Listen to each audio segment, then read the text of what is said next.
નમસ્કાર દર્શક મિત્રો, હું યોગેશ અંગારી અને સાબરકાંઠા જિલ્લાના ખેડબ્રહ્મા તાલુકાના આજે લીલાવંટા દ્રાંગી ફળીમાં આવી પહોંચ્યો છું અને અહીં કેટલીક સમસ્યાઓને લઈને અમારી સાથે કેટલાક યુવાનો જોડાયેલા છે, એમની સાથે વાતચીત કરીશું.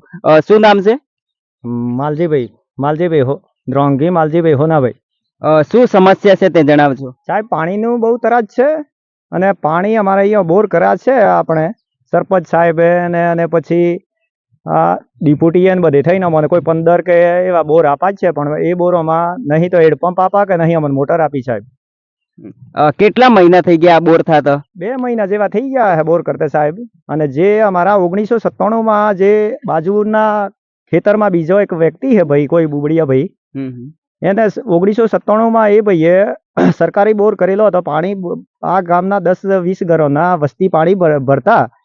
એ લોકોને અત્યારે એ લોકો મોટર અંદર નાખીને પછી ખેતીનો ઉપયોગ કરે અને લોકોને પાણી મળતું નથી. આ બોરથી પાણી મળે એમ કહીને બહુ આશાથી બેઠા, એટલે સરકારે ના અમને હેડપંપ આપ્યો કે ના મોટર આપી, એટલે પાણીની બહુ તરાસ છે. ઢોર તીહોને મરે અને માણસે બધો તીહોને મરે. ખાસા મહિનાની આ ઉનાળાના બહુ તરાસ છે લોકોને.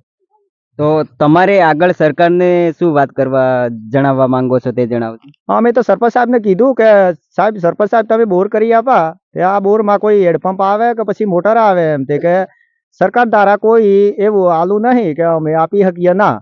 કે જે આ બોર છે ને તે ખાલી કોણા કરી આલા તો લોટીથી કાઢીને પીવો તો ને તમારે જમ કરીને ઉપયોગ કરીને પાણી કાઢીને પીવું એમ પીવો. તો આ બોરમાંથી કેમ કઈ પાણી કાઢવાનું? તો આજના ખાસ રિપોર્ટ સાથે હું છું યોગેશ અંગારી અને વધારે માહિતી માટે અમારી ચેનલ સાથે જોડાયેલા રહો. SBI આદિવાસી ન્યૂઝ. ધન્યવાદ.